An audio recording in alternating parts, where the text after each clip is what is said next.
উত্তর চব্বিশ পরগনার বসিরহাট মহকুমার হিঙ্গলগঞ্জের দুলদুলি গ্রাম পঞ্চায়েতের বিভিন্ন এলাকায় ঘুরে ঘুরে জনসংযোগ যাত্রা ও সদস্য গ্রহণ অভিযান একেবারে অন্য মেজাজে দেখা গেল রেখা পাত্রকে। বসিরহাট লোকসভার ইলেকশন পিটিশন নিয়ে মামলার বিষয়ে এদিন সাংবাদিকরা রেখা পাত্রকে প্রশ্ন করলে সাংবাদিকদের উত্তরে রেখা বলেন, অন্যায়ভাবে বসিরহাট লোকসভায় ভোট হয়েছে, আমাদের পক্ষে রায় আসবে, হাইকোর্টের আস্থা রয়েছে, 15ই জানুয়ারির পক্ষে আমরা রয়েছি। 8120 কোন কোথায় আপনার?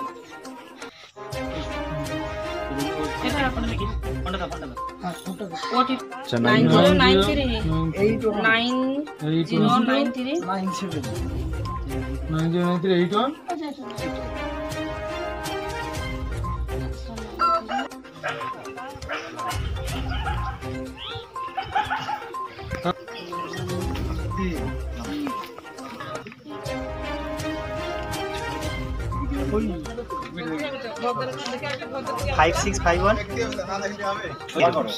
80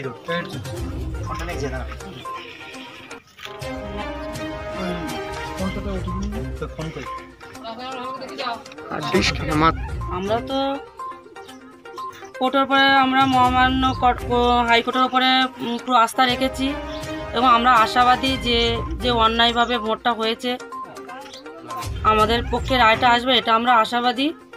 আর আমরা সেই আশাতেই আছি। জানুয়ারি 15 তারিখের দিকেই তাকিয়ে আমরা বসে আছি। এখন মাননীয় হাইকোর্টের থেকে কি রায় দেয় সেটাই দেখার শুধু।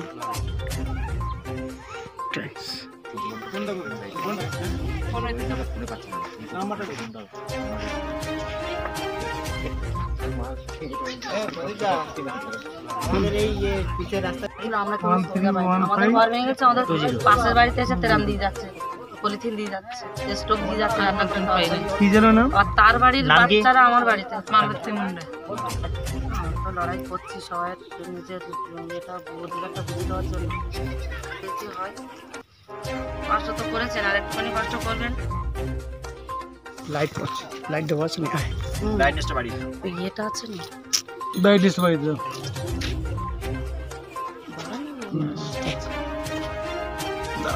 ঠিক আছে দেখা যাচ্ছে। সোজা করে এম কাট করবে। ও ঠিক আছে দিদি।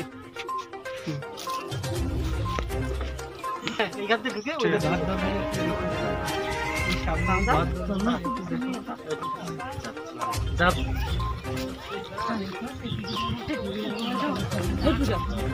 বাচ্চা মেয়ে সব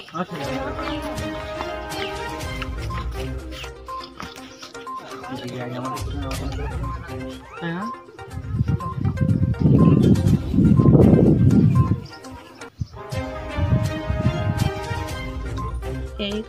8120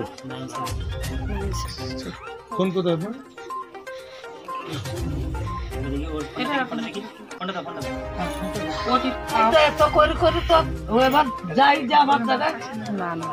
সবাই যাবে, আপনি আপনার বয়স হয়েছে আপনি যাবেন, এটা বড় কথা না, কিন্তু আমরাও তো যেতে পারি।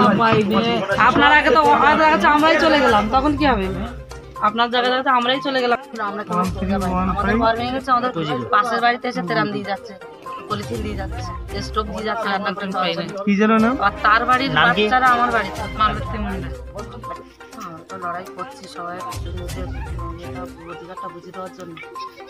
কি হয় কষ্ট তো করেছেন, আর একটুখানি কষ্ট করবেন। লাইট করছে, লাইট দেওয়া আছে না? লাইটটা বাড়ি দাও। এটা আছে না, লাইটটা বাড়ি দাও।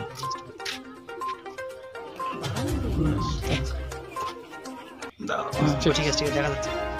সোজা করে এম কাট করবে। ও ঠিক আছে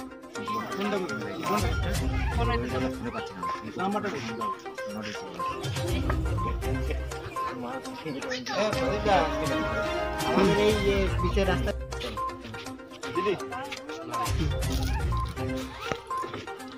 এইখান থেকে ঢুকে